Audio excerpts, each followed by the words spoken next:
Hey guys, it's Kip here from KDC Marketing, and in today's video, I just wanted to share a tip that has been helpful for me, and that is to just start. So when I started KDC Marketing back in 2018, I had no idea what I was doing.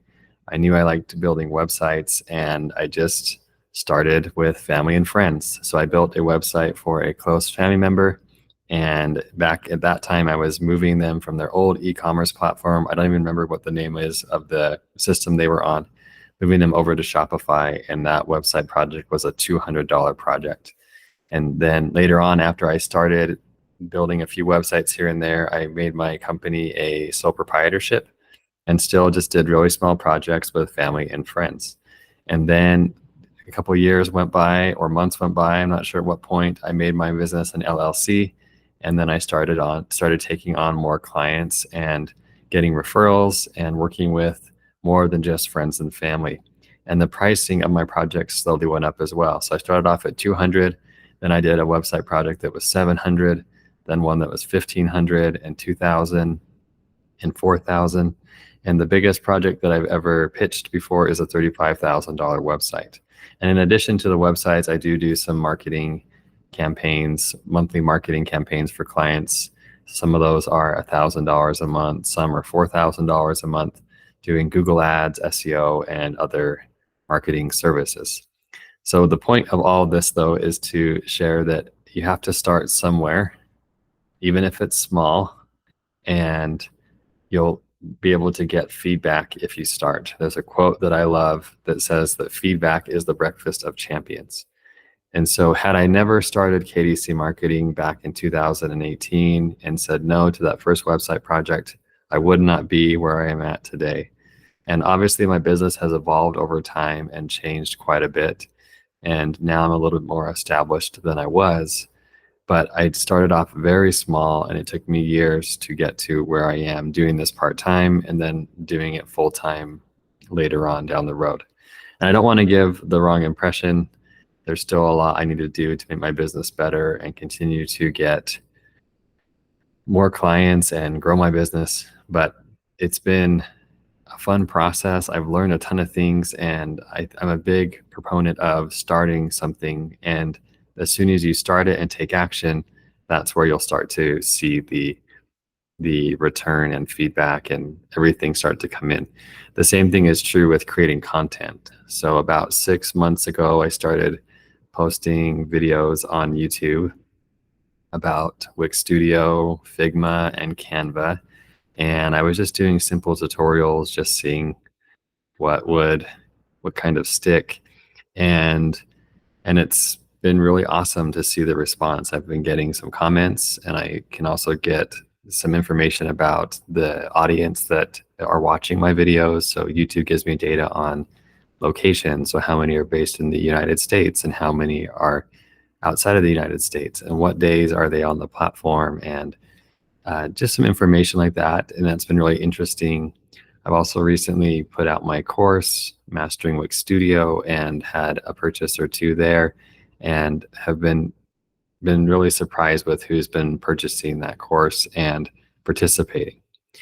So my whole point is that if you start something, you're going to get feedback along the way, and you're going to be miles ahead of those who do not start. And I know too many people that I've talked with in my life who have really great ideas, but just don't ever get started for whatever reason. And maybe they feel overwhelmed.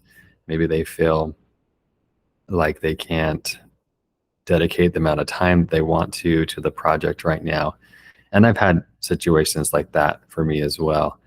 Actually, when I think about my journey with Wix Studio, it's really similar. When I first started with Wix Studio, I absolutely hated the platform. I was really familiar with the Wix editor and liked the Wix editor and was building all my websites on the Wix editor.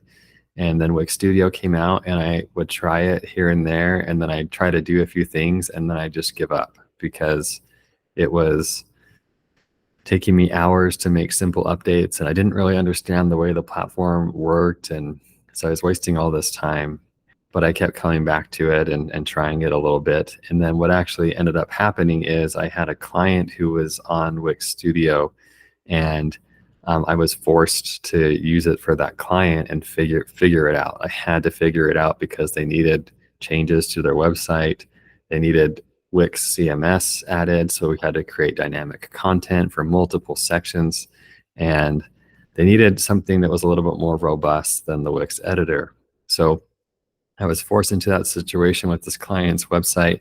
And I remember it was a painful process of me trying things, looking up YouTube videos, researching things, and testing things out until I could figure out how to get certain things to work. And over time, I was able to learn how the platform's structured, able to learn how to make those edits that I needed to make. And I kind of like Wix Studio now, months down the road. I feel like in some ways I'm able to build websites faster using Wix Studio. And there still are a lot of kinks in the system, some things that they're still working out on their end. They're releasing new features all the time. So Wix Studio is a very different platform than it was when I first started testing it out about 6 months ago. It's come a long way since then. There are a lot of new features and improvements that they've made. And I've been really surprised at how often they are putting out new features. Sometimes it's a new feature every week or multiple features within a week. And there's some other exciting things that are coming to Wix Studio soon, like the Figma to Studio plugin that I'm really excited about. So it's in a different place than it was. It's much better now. And I think there are more uh, user-friendly interface and helpful information for people to get started in Wix Studio. But I think back on that experience, and I think if I would have not stuck with it or would have never started with Wix Studio, I wouldn't have ever learned the platform. And it's been really great for me to not only learn what I've been doing, but sharing what I learned through these YouTube videos and through the online course that I've created. So that's my tip for today. No matter what you're working on, whether it's your business or something else in your life, just start. Take some action, do something that will get you started and get some feedback as you start. And I promise you that you'll be able to get way more feedback that way than just thinking about something or wondering if it's a good idea. Putting something out into the world is the best way to see how people respond. And then you can adjust and adapt and evolve. You don't have to know all the answers right now. You don't have to know the end from the beginning. It's good to have a goal and an idea of what you want to accomplish, but starting is half the battle. And once you start, then I also find it's motivating to make some progress and see some of the feedback that's coming through. Sometimes I'm not having the best day and a comment will come through on YouTube and just really makes me happy because somebody found that the video was helpful, or they had researched something and then they were able to find my content and then able to get the answer that they needed. So yeah, just start and you'll be surprised at what you learn. And I hope you go out there today and take some action. All right, I will see you guys in the next video.